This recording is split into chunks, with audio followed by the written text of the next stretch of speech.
Finally, the long-awaited Stalker 2 DLC trailer dropped during the Xbox Partner Preview. So let's not waste any time, like, subscribe, and let's break down what we just saw. The setup looks like a story told by Skiff in the bar at Rostock. That means the main protagonist, just as most players wanted, is Skiff again. This is the first time in the series where the protagonist is a character we have already played before. It is a compelling, slightly controversial choice. We have already lived through Skiff's story from beginning to end, and now there are interesting new elements into it. It's like adding extra chapters to an already published book, printed in a different font on different paper. In the background, you can see several stalkers talking. One looks like a mercenary, another, wearing a sunrise suit, is a loner, and the third one seems more like a bandit, which is unusual for Stock. The loner says something very relevant.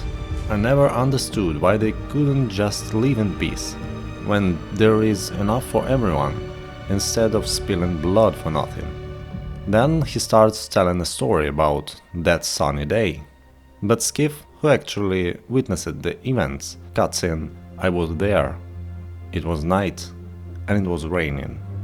It is a neat way of showing how rumors spread.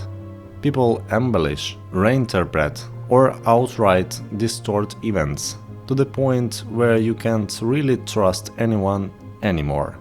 Which ties directly into one of the recurring messages in Stalker 2, trust no one. Skiff gets pulled into internal conflicts within Duty faction, which escalate into major changes across the zone. The D4 non-aggression pact between Freedom and Duty, established before the events of Stalker 2, will be broken. But the conflict won't be that straightforward. Characters like Zulu from Duty and Mavka from Freedom seem to complete things even further, adding more chaos and internal division. So this won't just be a simple two-sided choice. Expect a significant narrative twist and a return to long-forgotten locations. The first major highlight from the trailer, and the most exciting one, is the Chernobyl nuclear power plant.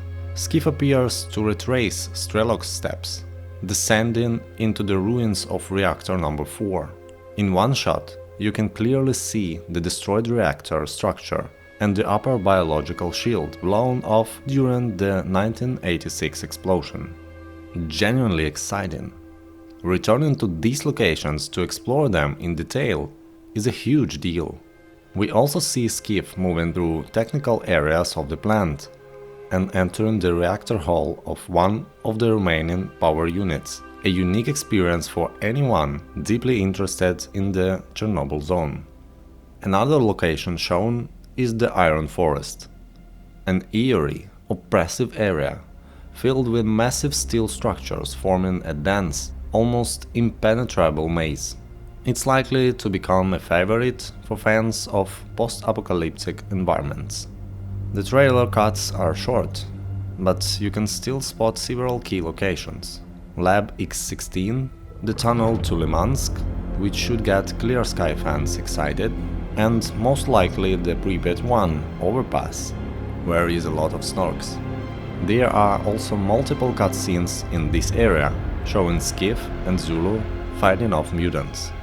We also catch a glimpse of a golden corridor, the main artery of the power plant, used by staff to move quickly between reactor units 1 through 4. It will be interesting to see how detailed it is in-game. Exploring the plant itself is something that always felt a bit rushed in the Stalker Shadow of Chernobyl, mostly due to constant combat against monolith forces. The trailer also features General Tachenko from Duty, whose story we partially learned in Call of Pripyat.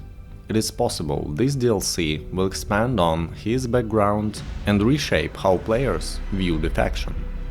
Another notable change: General Voronin's character model has been updated. He is now portrayed by well-known Ukrainian actor Oleksiy Gorbunov. That's likely to add much-needed charisma and depth to the character. At this point, the direction of the DLC is quite clear, and it is ambitious.